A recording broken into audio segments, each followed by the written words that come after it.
Plastikozko ontzien gaineko zerga bereziak plastikoa duten ontzi ez berrerabilgarrien erabilera zergapetzen du, bai hutsik zein beste produktu batzuekin batera aurkezten badira ere, mota horretako hondakin gutxiago sortzeko eta horien birziklapena sustatzeko.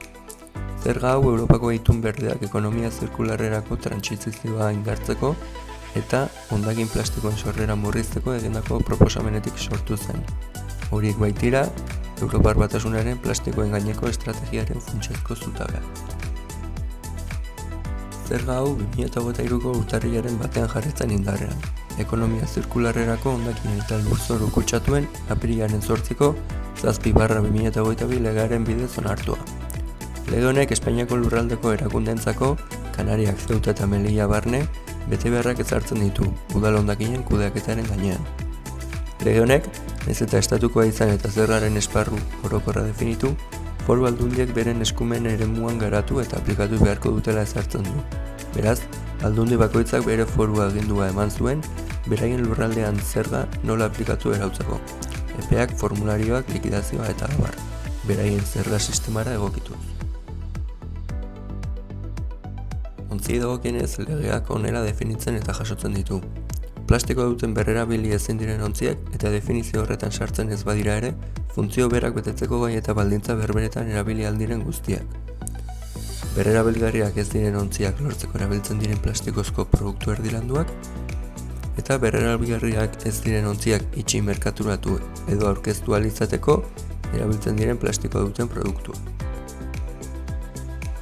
Legearen arabera, honako hauek daude zergari lotuta. Zergaren esparru objektiboaren parte diren berrerabilgarriak ez diren ontziak fabrikatzea, importatzea edo Europar Batasunaren barruan erostea. Beraz, honako hauek dira zergadunak.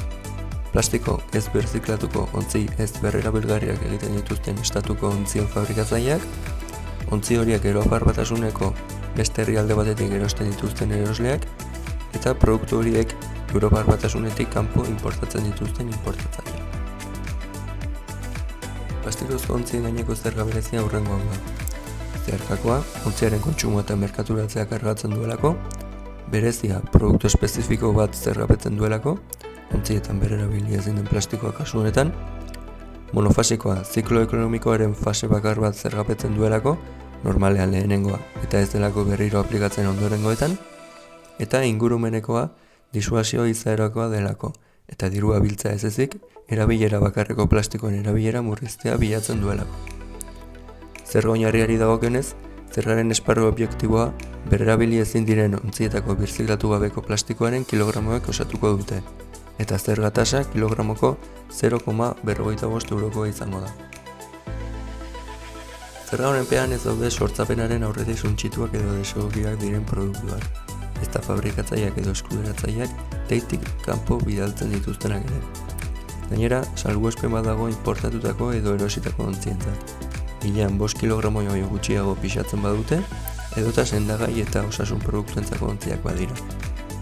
Ondoren, fabrikatzaileak eta Europar Batasuneko erosleek zerrak kendu ahal izango dute. Ontziak teitik kanpo bidaltzen direnean, erabili aurretik desuestatzen direnean, edo gai izatera uzten dutenean, edo suntzitzeko edo berri sartzeko itzultzen direnean. Eta kasu horietan, importatzaile zergaren zenbatekoa itzultzeko eskatu ahal izango dute, produktua ez dela erabili edo berresportatu edo suntsitu dela frogatzen badute. Zerga ordaintzera behartuta dauden zergadunek bete beharreko lehenengo betebeharra plastikozko ontzi ez berrerabilgarrien gaineko zergaren lurralde erregistroan izena ematea da. Horrela identifikazio zenbaki bat lortu ahal izateko. Plastikoaren identifikazio kodea izenekoa. Zerga ordaintzera behartuta dagoen pertsona edo erakunde bakoitzari esleitzen zaiona.